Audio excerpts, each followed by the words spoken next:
February the 8th, 1942 was the day that the Second World War became a stark reality for the people of Singapore.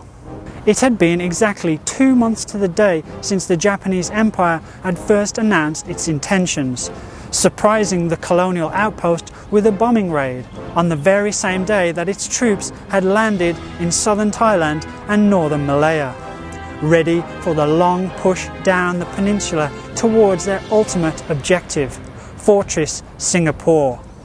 Given 100 days by their superiors to take both Malaya and Singapore, the Japanese forces had advanced much quicker than expected, reaching the Johor Strait in just 55 days. Now, the invaders lay just a few hundred meters across the water, preparing to launch their final assault on the impregnable fortress of Britain's Asian Empire. The trouble was, Singapore was nowhere near impregnable and far from being a fortress. In fact, there was not one single permanent defence structure along the entire northwest coast. British military planners had for decades prepared the island's defences for a seaborne assault, as it was thought impossible for any army to come overland via the Malayan jungle. That thinking was based on tried and trusted tactics used in past European land wars, outdated strategies that didn't apply to the jungle and rubber plantations of Malaya. The military brains of the British Empire had also severely underestimated the capability of Japanese troops, many of them battle-hardened by years of warfare in China. Their physical and mental toughness, their skills and flexibility, and above all their fanatical loyalty were crucially discounted. In addition to this misplaced arrogance, the defenders also faced a lack of materiel. Bogged down by Hitler in North Africa and Europe, Britain had adopted a Europe First policy. That meant little equipment was spared for the Asian theatre. The defenders had no tanks, few armoured vehicles, while there were not nearly enough planes, and those that they did have were outdated and far inferior to Japanese bombers and fighters. The two capital ships that were sent to Singapore, the battlecruiser Repulse and the battleship the Prince of Wales, were sunk off the coast of Malaysia on December the 10th, just 8 days after arriving, as they ventured north to tackle the Japanese fleet, in what was a huge blow to the morale of the British forces.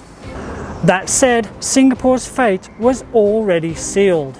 Allied troops, a largely inexperienced and often poorly trained mixture of British, Indian and Australian troops, quickly developed the losing habit. Frequently outwitted and constantly pushed back along the length of the Malay Peninsula, try as they might, the troops, and more importantly their commanders, could find no answer to the Japanese army's driving charge tactics. Bad strategy, poor coordination and disastrous all-round communication only made things worse, while Malaya Command's tendency to consistently hold back troops in reserve also proved fatal. Time and again, it allowed the Japanese to penetrate gaps between defences spread too thinly. And worst of all, they failed to learn from their mistakes. The very same errors that led to the loss of Malaya were to be repeated on Singapore, in what was to prove an ultimately disastrous defence of the British Empire's most prized Asian possession. The defence of Singapore couldn't have gotten off to a worse start, as even before hostilities began, those in charge fell hook, line and sinker for Japanese diversionary tactics. A February 7th attack on Pulau Ubin by a division of the Japanese Imperial Guards had all but convinced Commander of the British Forces, Lieutenant General Arthur Percival, that the main thrust of the attack would come in the east and focus on the capture of Sembawang Naval Base. And no amount of evidence to the contrary could convince him otherwise. Intense artillery and airborne bombardments of the northwest coast here, an indicator of a potential invasion via the mangrove swamps of Seremban and Kranji, were dismissed. Even a massive day-long bombardment beginning on February the 8th, designed to soften up the Australian brigades defending the coastline, didn't wake those in charge up to what was coming. Even worse, when an Australian patrol back from a reconnaissance mission across the strait reported that enemy troops were gathering in large numbers in the mangroves west of the causeway, it took more than a day to be relayed and only arrived 6 hours before the invasion began. But by then, it was too late.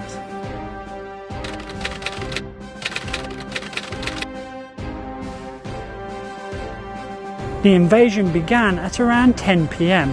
when around 300 landing craft packed with thousands of Japanese troops slipped out from the Skudai and Malaya rivers just across the water here and headed across the black waters of the Johor Strait.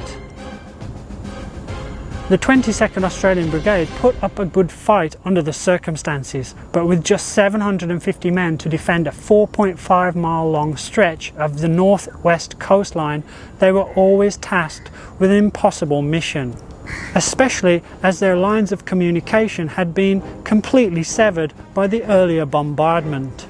Beach lights meant to illuminate the approaching boats were never switched on, while the Allied artillery failed to respond on time after mistaking their signal for a Japanese one.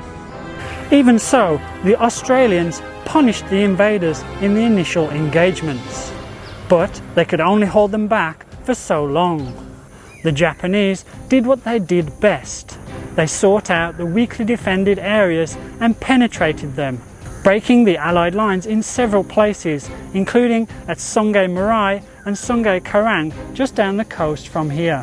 From there, they pushed inland towards Lim Chu Kang Road and here at what was then the sleepy village of Amagong or Amakeng, and towards their main objective, the capture of Tenga Airfield.